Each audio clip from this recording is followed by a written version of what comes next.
Bound in cuffs, 42-year-old Samuel Otasi and a relation were at the police divisional headquarters, Igbogeni, where he was detained for poisoning 3 of his sons after a prophecy that they were wizards. Judge Odogo made a pronouncement in the church that I have some children and I'm not marrying the mother again. The mother have bewitched all my children to tarnish their life and to tarnish my family's life. That a owner of his son, children, will buy a snapper and poison them and kill them. I've not seen, and I cannot be among that. Otasi is accused of forcing the content of an insecticide called Sniper down the throats of his sons, aged 10, 12, and 14.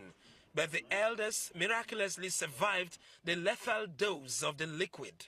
My father bring a rope from his pocket and give to Levi.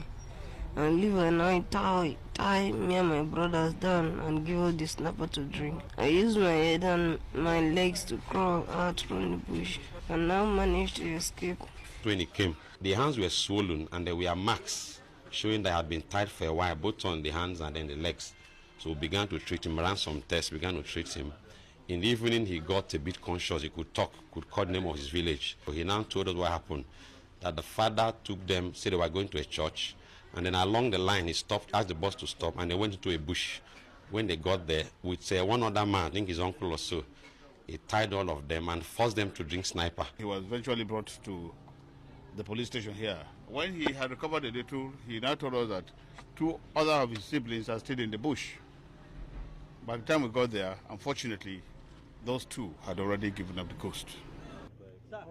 The Commissioner of Police, Bayelsa State, and officers of the command visited the crime scene where the wooden crates used to convey the bodies of the 2 boys were shown to journalists.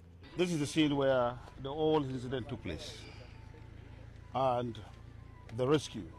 This is exactly where the rescue took place also. Parents must be wary. Even if they have personal problems with themselves as spouses, it must not go to the children. Now these 2 children now have been lost forever. And this one is just managing to survive. That shouldn't be the case. Back in detention, the police says Samuel Otasi will have his day in court. 2 grandsons dead, 1 in hospital and her son in detention. Mother of the suspect breaks down in tears. Ofieteme George, TVC News, Yenagoa, Bayelsa State.